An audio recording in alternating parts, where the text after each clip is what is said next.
வடகிழக்கு பருவமழை தீவிரமடைந்துள்ள நிலையில் தற்போது சென்னையின் பல்வேறு பகுதிகளில் சூறாவளி காற்றுடன் அதிக கனமழை பெய்து வருகிறது. இந்த நிலையில் சாலை ஓரங்களில் இருக்கும் பேரிகார்டு அனைத்தும் சாலை நடுவே விழுந்து விபத்து ஏற்படும் அபாய நிலையும் உருவாகியுள்ளது. இது தொடர்பான முழுமையான நிலவரங்களோடு எமது செய்தியாளர் சாமுவேல் எபினேசர் இணைகிறார். சாமுவேல் எபினேசர், தற்போது சூறை காற்றுடன் கனமழை பெய்து வரும் நிலையில் இந்த பேரிகார்டுகள் ஆங்காங்கே ஒதுங்கியிருப்பதால் விபத்துகள் ஏற்படும் அபாயம் இருப்பதாக கூறப்படுகிறது. போக்குவரத்து அதிகாரிகள் இது தொடர்பாக நடவடிக்கை எடுத்திருக்கிறார்களா? கள நிலவரங்கள் என்ன?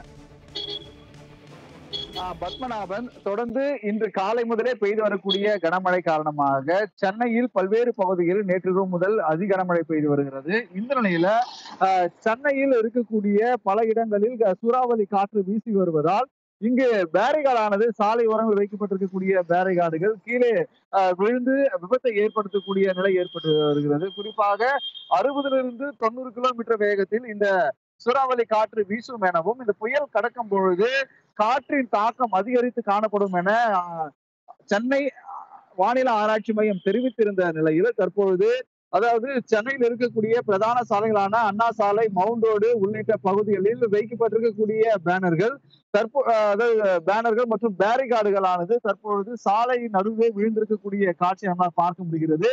குறிப்பாக இந்த பேரிகார்டுகளை உடனடியாக அகற்ற வேண்டும் எனவும் பொதுமக்கள், வாகன ஓட்டிகள் கடும் அவதிக்குள் உள்ளாகி வருகின்றனர். இது மட்டும் இல்லாமல் இந்த பேரிகார்டுகள் மூலமாக அதாவது தடுப்புகளானது காவல்துறை ஆங்காங்கே தாழ்வான பகுதியில் பொதுமக்கள் செல்ல வேண்டாம் என தெரிவித்திருக்கக்கூடிய நிலையில, ஆனால் இந்த பேரிகார்டு காற்றின் தாக்கத்தால் சாலை ஓரங்களில் விழுந்து கிடப்பதால் இங்கு விபத்து ஏற்படக்கூடிய அபாயம் ஏற்பட்டு வருகிறது. குறிப்பாக 60லிருந்து 90 கிலோமீட்டர் வேகம் வரை காற்று வீசும் என தெரிவிக்கப்பட்டிருக்கக்கூடிய சூழலில் தற்பொழுது இந்த பேரிகார்டுகளானது சாலை ஓரங்களில் ஆங்காங்கே விழுப்பட்டிருப்பது விபத்தை ஏற்படக்கூடிய நிலை ஏற்படுகிறது. குறிப்பிடத்தக்கது பத்மநாபன்.